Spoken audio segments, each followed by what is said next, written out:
Group సభ్యులందరికీ JBM. This is Nani నేతల తమ్ముళ్ళు. చాలా మంది వెయిట్ చేస్తున్నట్టున్నారు అసలు ఏం జరిగింది ఏంటి అని అప్డేట్ కోసం. వాస్తవానికి అంతర్వేది కొత్తపేటలో మన స్థలం అంటే గత 40 సంవత్సరాలుగా మన పొజిషన్లో ఉన్నటువంటి స్థలంలో నిన్న రాత్రి అర్ధరాత్రి వంగవీటి రంగ గారి విగ్రహాన్ని పట్టుకొచ్చి పెట్టారు. కాపు సదలు 100 మంది. కాబట్టి నాకు ఉదయం పొద్దున 7 కాల్ చేశారు. నేను టిఫిన్ టీలు కూడా తాగకుండా ఆ గొడవ దగ్గరికి వెళ్ళడం జరిగింది. వెళ్ళిన తర్వాత అక్కడ పొజిషన్ ఏంటంటే రంగగారి బొమ్మలు నైట్ ప్రతిష్ఠిస్తే పోలీసులు తీసి కింద పెట్టేశారు. దాన్ని మరలా పోలీసులను కూడా గెంటేసి పట్టుకెళ్ళి మరలా ప్రతిష్ఠించడం జరిగింది. ఆ ప్రతిష్ఠించిన సమయంలో మేము కూడా వెళ్ళి మేము అడ్డుకుంటామని అడిగితే పోలీసులు మమ్మల్ని అడ్డుకున్నారు. అడ్డుకున్న తర్వాత గౌరవ డిఎస్పీ గారు వచ్చారు. కన్స్ట్రక్షన్స్ అన్ని ఆపారు. ఆపిన తర్వాత ఇంతలో గౌరవ ఎమ్మెల్యే గారు వచ్చారు. ఎమ్మెల్యే గారు, డిఎస్పీ గారు, సిఐ గారు ముగ్గురు కలిపి సుమారుగా ఒక 50-60 మంది పోలీసులు వచ్చారు.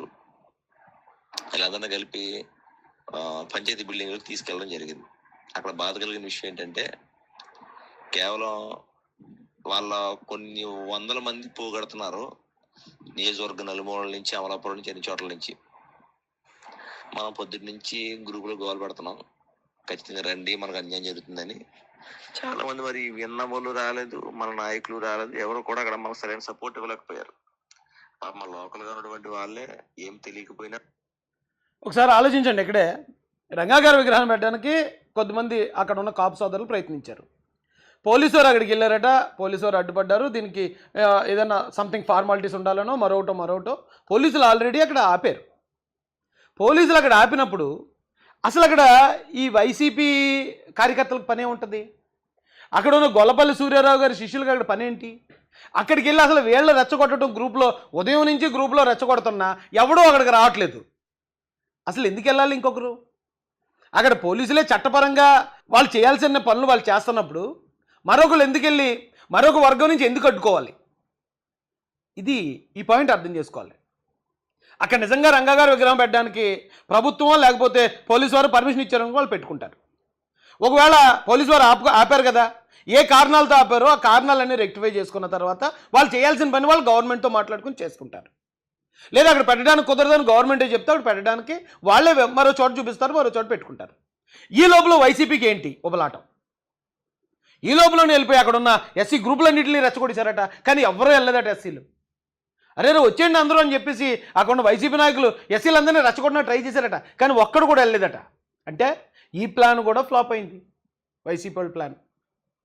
అసలు వైసీపీ వాళ్ళు అడ్డుకోవాలని ట్రై చేశారు రంగగారి విగ్రహాన్ని. రంగగారు వైసీపీకి ఏం ద్రోహం చేశారు? వైసీపీ నాయకులకి రంగగారికి ఏం గొడవ ఉంది? వైసీపీ పార్టీలో కాపులు వద్దా?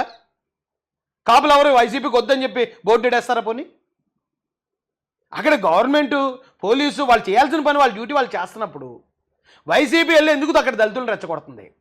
రెచ్చగొట్టి అక్కడ కాపులకి దళితులకి గొడవ పెట్టాలి. గతంలో అంబేద్కర్ కోనసీమ విషయంలో కూడా సేమ్ అలాగే చేశారు కదా వైసీపీ వాళ్ళు.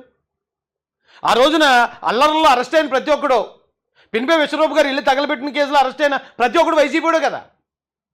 అంటే వాళ్ళ ఎమ్మెల్యే ఇల్లు, వాళ్ళ మంత్రి ఇల్లు, వాళ్ళ కార్యకర్తలతో తగలబెట్టించి ఇక్కడ దళిత మంత్రి ఇల్లు తగలబెట్టారంటే కాపులు తగలబెట్టి ఉంటారని అక్కడ దళితులను రెచ్చగొట్టి, ఇక్కడ అంబేద్కర్ పేరు పెడుతున్నారంటే కాపులను అవమానిస్తున్నారన్నట్టు అక్కడ కాపులను రెచ్చగొట్టి ఆ రోజున పెద్ద అల్లకల్లోలం చేద్దాం అనుకున్నారు. ఇది కూడా అంతే కదా.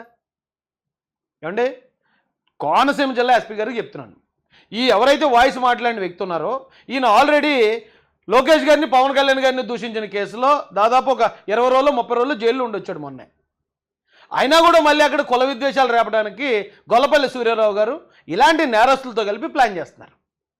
ఎస్పీ గారు లేకపోతే డిఎస్పీ గారు గొల్లపల్లి సూర్యారావు గారిని ఇలాంటి కార్యకర్తలు ఎవరైతే ఉన్నారో విద్వేషాలు రేపడానికి పేటీఎం బ్యాచ్ ఎవరైతే ఉన్నారో వాళ్ళని పిలిపించి కౌన్సిలింగ్ ఇవ్వండి. వాళ్ళు పిలిపించి ముందు జాగ్రత్త చర్యగా ముందు వీళ్ళ మీద కేసులు నమోదు చేయండి. అక్కడ రంగాగారి విగ్రహం పెట్టుకోవడానికి అక్కడ ఉన్న కాపులు ప్రయత్నం చేయటువంటి పోలీసు వారు వెళ్ళి ఆగండి, మీరు కంగారు పడకండి, ఇక్కడ కొన్ని రూల్స్ ఉన్నాయని వాళ్ళు ఆల్రెడీ వాళ్ళతో చర్చలు జరుపుతున్న క్రమంలో వేరే కులాన్ని రెచ్చగొట్టి అక్కడ తీసుకెళ్లాల్సిన అవసరం ఏంటి?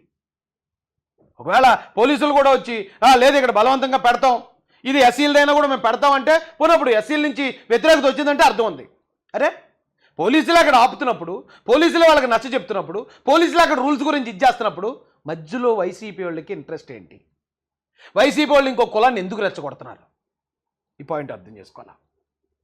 ఎందుకంటే అది రాజోలు అంటే అక్కడ ఎమ్మెల్యే జనసేన ఎమ్మెల్యే కాబట్టి రాజోలు ప్రాంతంలో ఇక జనసేన వాళ్ళు వచ్చి కాపులు ఎవరో రంగా గారి విగ్రహం పెట్టేస్తున్నారు కాబట్టి మనం ఎస్సీలు అందరం ఇప్పుడు వాళ్ళ మీదకి వ్యతిరేకంగా వెళ్ళిపోవాలి అని ఘర్షణ క్రియేట్ చేసి ఆ ఎస్సీలు అందరూ వైసీపీలో ఉండాలి. ఎందుకంటే ఇది మన పార్టీ అన్నట్టు అలా క్రియేట్ చేసుకుంటారు. ఏంటో ఇది?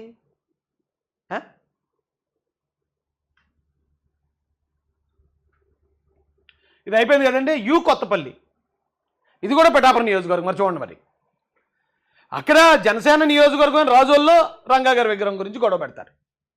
ఇక్కడ పవన్ కళ్యాణ్ గారి సొంత నియోజకవర్గంలో కొత్తపల్లిలో రంగా గారి విగ్రహం మీద దాడి జరుగుతుంది. ఇమీడియట్గా పవన్ కళ్యాణ్ గారి వైఫల్యం ఇది అంటారు. రాత్రి మీద ఎవడో పనికిమాలినోడు చేస్తాడు. ఏమో ఎవరు చేయించుంటారంటే ఎవరికి పవన్ కళ్యాణ్ గారిని ఇరుకుని పెడితే ఎవరికి లాభమో వాళ్ళే చేయించుంటారు. వాళ్ళే విగ్రహాల మీద దాడి చేస్తారు. మళ్ళీ వాళ్ళే ఆ రంగా గారికి అనుకూలంగా ధర్నాలు చేస్తారు. ఎలాగా? ఆల్రెడీ మనం ఆయన వివేకానంద రెడ్డి గారి మాట చూసాం కదా. వాళ్ళే చంపుతారు, చంద్రబాబు నాయుడు గారి మీద పెట్టేస్తారు, నారాసుర రక్త చరిత్ర అంటారు. దానికోసం వాళ్ళే పోరాడతారు. మళ్ళీ వాళ్ళే వెళ్ళి వివేకానంద రెడ్డి గారి విగ్రహం దండేస్తారు. అమ్మ సినిమాల్లో కూడా లేదురా బాబు, మైండ్ బ్లాక్, అసలు పిచ్చి వచ్చేది నాకు వాళ్ళ స్ట్రాటజీలు చూస్తూ ఉంటే. సేమ్ ఇక్కడ కొత్తపల్లిలో కూడా రంగా గారి విగ్రహంతో గేమ్. అంటే పవన్ కళ్యాణ్ గారు నియోజకవర్గంలోనే రంగా గారి విగ్రహాలకి రక్షణ కల్పించట్లేదు. సో పవన్ కళ్యాణ్ గారి ఫెయిల్యూర్ అని ఇప్పుడు కాపు వర్గంలో ఆయన్ని డిఫేమ్ చేయాలి. ఇవన్నీ ఒకదానికొకటి లింకప్ అయి ఉన్నాయండి. ఏది కూడా విడివిడి సంఘటనలు కాదు ఇవి. అన్నీ కూడా ఒకదానికొకటి లింకప్ అయి ఉన్న కార్యక్రమాలు ఇవి.